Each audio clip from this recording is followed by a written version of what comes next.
Адамдар башка бирөөлөрдү Аллах менен адамдын ортосуна өзүнө бирөөлөрдү ортомчу кылып алуу, шапаатчы кылуу бул дагы ширк.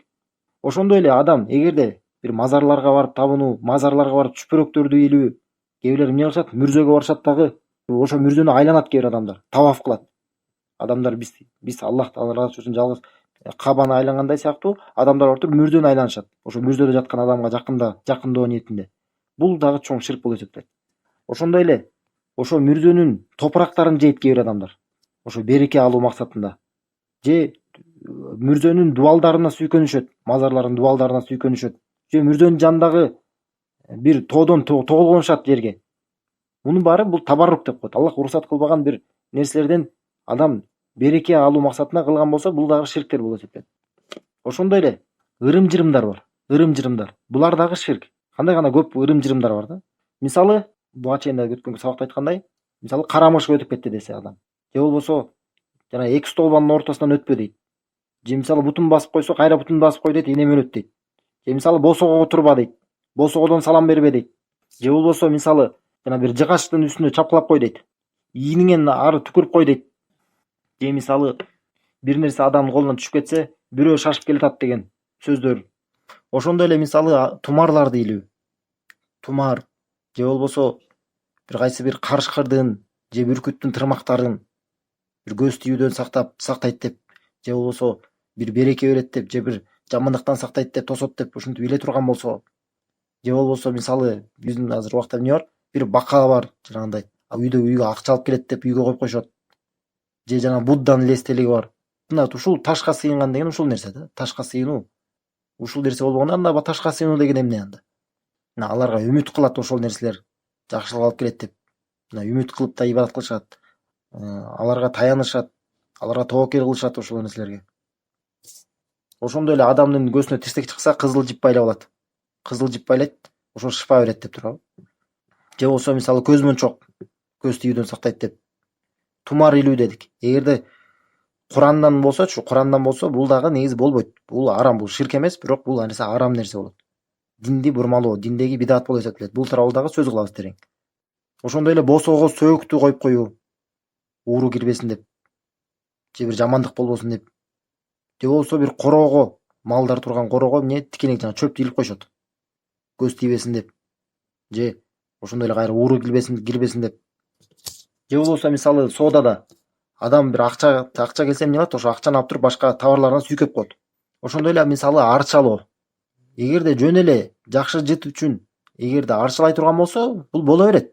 Эч кандай шариатта тыюу жок, тыюу салынбайт. Бирок эгерде кандайдыр бир ишеним менен ушул аркылуу бир жамандыктар чыгып кетет деген ишеним менен эгерде адам арчалай турган болсо, анда бул кылган иши ширк болот.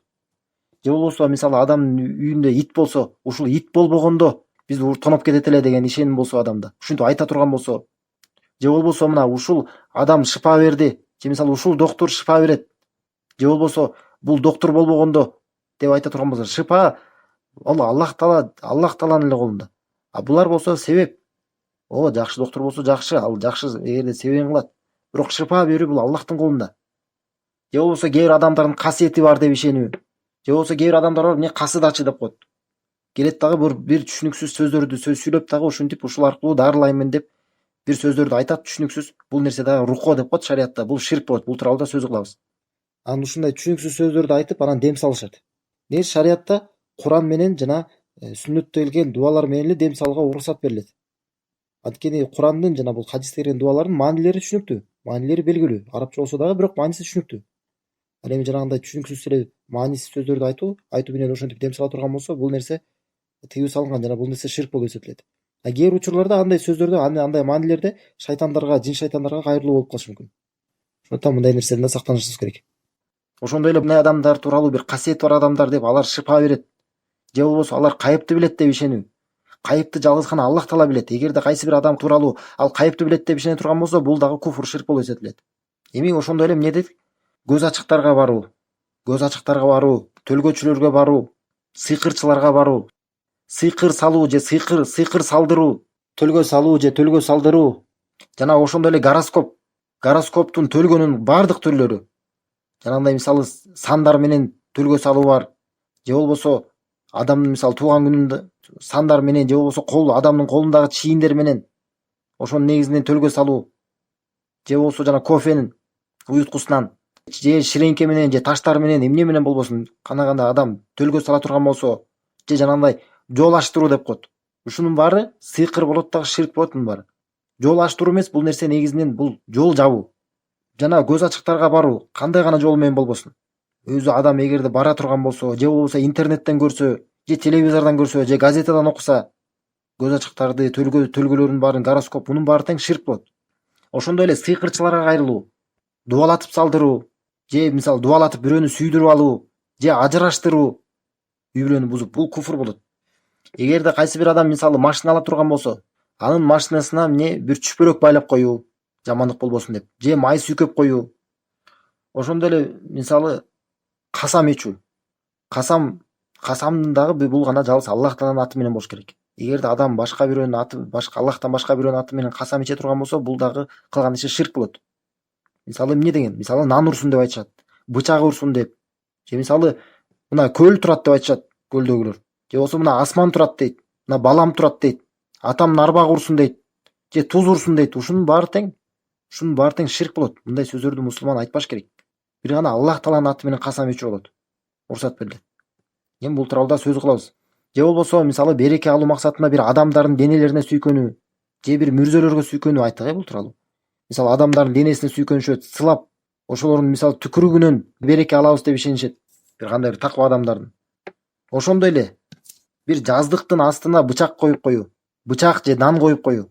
Ойлойт, ушундай бир жамандыктан эгерде жаман түш көрө турган болсо, же түндө кыйнала турган болсо, эмне кылат? Жаздыктын астына бычак коюп коет же нан коюп коет. Же дагы мындай бар. Туура эмес жатып калсаң, сулуу адамга жүгүнүп кой деген бар. Сулуу адамга барып ибадат кылып кой деген. Жүгүнүү биз айттык, эмне бул ибадат. Бул намаздын кыймыл аракеттеринен. Жалгыз гана Аллахка арналчу ибадат, бул кыймыл аракеттер болуп эсептелет. Ошондой эле келиндердин жүгүнүүсү. Же мисалы бизде эмне дейт? Эгерде бир адамдын тушоосу кесилбей калган болсо, ал жыгылат деген ишеним. Канча деген футболисттер, капырлардан футболисттер тушоосу кесилбей эле чуркап түшөт. Аттай эле жүгүрүп түшөт да. Ошондой эле кээ бир адамдар маркум менен бирге ал менен чогуу кулпу көмүп коюшат. Андан кийин эч ким кайтыш болбосун деп адам менен бирге кулпу көмүп коюшат. Бул дагы ширк болот. Ошондой эле сынган чыныны ошону мисалы түкүрүп туруп башынан айлантат. Же болбосо сууну, эгерде бир адам бир сапардан келсе, алыстан келсе, сууну алып келип чыныга коюп туруп, ошонун башына түкүртүп айлантырып, анан төгүп коет башка жакка. Жамандыктар кетип калсын деген ишеним менен. Мунун баары тең, ушулар дагы ширк болот. Ырым-жырым туура эмес ишеним, шариатка каршы келген ишенимдер болот. Ошондой эле мисалы адамдар сөөк илип коюшат. Босоого сөөк илип коет, эмне деп? Ууру кирбесин деп, же көз тийбесин деп.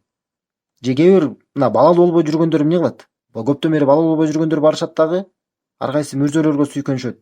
Же болбосо барып туруп ар кайсы тоо ташка сүйкөнүшөт. Же болбосо балалуу болбой жүргөн аял балалуу аялдын ич кийимин кийет. Же болбосо кээ бир адамдар эмне кылат?